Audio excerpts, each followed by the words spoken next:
उत्तर प्रदेश की राजधानी लखनऊ में आज हुआ समाजवादी महिला सभा का सम्मेलन। पार्टी कार्यालय पर महिला कार्यकर्ताओं का जमवाड़ा लगा।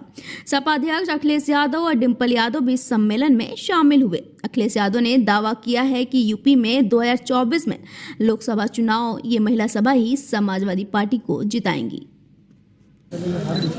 इधर उत्तर प्रदेश में जो चुनाव होने जा रहा है 2024, समाजवादी महिला संगठन पूरी ईमानदारी के साथ समाजवादी पार्टी को जिताने का काम करेगा। जब समाजवादी पार्टी ने नारा पीडीए का दिया है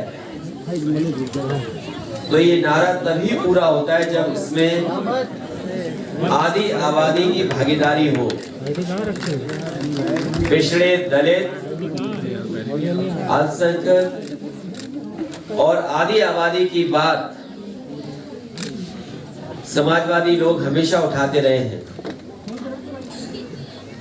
और अब इनकी जिम्मेदारी बनती है कि सबसे ज्यादा गैर बराबरी का सामना अगर किसी को करना पड़ता है समाज में तो हमारी यही माताएं बहनें हैं। जहां गैर बराबरी के खिलाफ इन्हें खड़ा होना है, वही लगातार जो खबरें मिलती हैं और जो देश के आंकड़े बता रहे हैं, सबसे ज्यादा उत्पीड़न, अन्याय और असुरक्षित महिलाएं कहीं दिखाई दे रही तो उत्तर प्रदेश में है। और जहां जहां बीजेपी की सरकारें हैं वहां सबसे ज्यादा माताएं बहनें असुरक्षित हैं। ये हमारी माताएं बहनें और संगठन के लोग, इन्हें मणिपुर याद है कि किस तरीके से वहां पर महिलाओं के साथ, बेटियों के साथ, बहनों के साथ व्यवहार हुआ है। दुनिया में कहीं भी इस तरह की घटना हुई होगी, वहां की सरकारों ने कड़ी से कड़ी निंदा की, लेकिन भारतीय जनता पार्टी की सरकारें होने के बावजूद भी उन माताओं बहनों को जो न्याय मिल जाना चाहिए था, न्याय में नहीं मिला।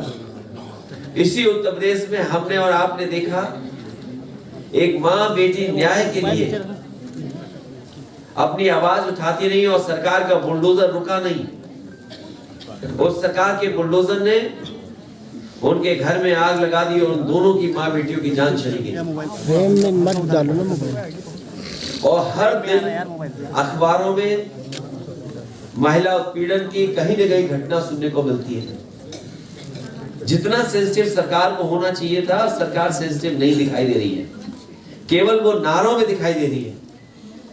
अगर नारी सम्मान बचाना है तो हम सबको मिलकर के भारतीय जनता पार्टी को उत्तर प्रदेश से हटाना होगा।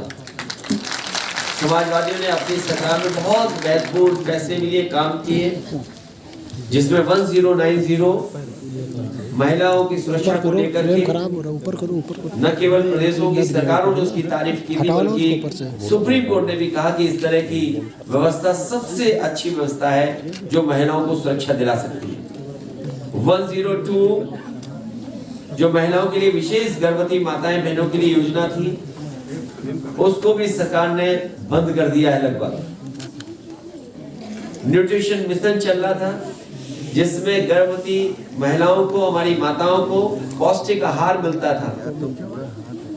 अब ये सरकार पता नहीं कहां ले जा रही है उस भोजन को। समाजवादी पेंशन 500 रुपए देने का काम शुरू हुआ था। समाजवादी सरकार बनी होती तो हमारी गरीब माताएं बहनों को 3000 रुपए पेंशन मिल रही होती। कहने को तो ये सरकार दावा करती है कि मध्य प्रदेश में और कई प्रदेशों में उन्होंने सरकारें इसलिए बनाई कि महिलाओं के लिए विशेष पेंशन योजनाएं चला रहे थे। वो समाजवादियों की मांग रहेगी और इस महिला सम्मेलन में हम लोग प्रस्ताव करेंगे कि जिस तरीके से समाजवादी पार्टी ने अपने घोषणा पत्र में कहा था और लिखा था कि 3000 रुपए महिलाओं को पेंशन मिलनी चाहिए,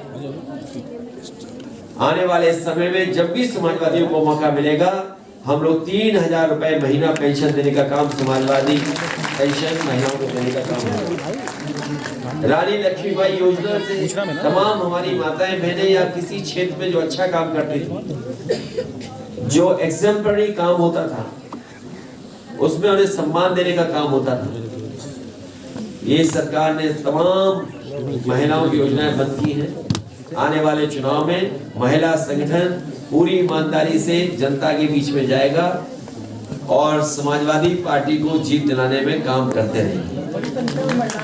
समाजवादी पार्टी का ये महिला संगठन है और शॉर्ट फॉर्म में कहें तो ये SMS है।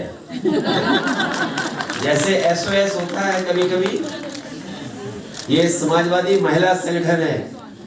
ये हर परिस्थिति में मुकाबला करने का काम करेगा। महिला खिलाड़ी अवार्ड वापस कर रही है बहुत सारी। मुझे दुख है इस बात का कि जो नारी बंधन, नारी सम्मान की बात कर रहे हैं, उन्हें पहलवान जो महिलाएं हैं, बेटियां, उनका दुख नहीं दिखाई देता है।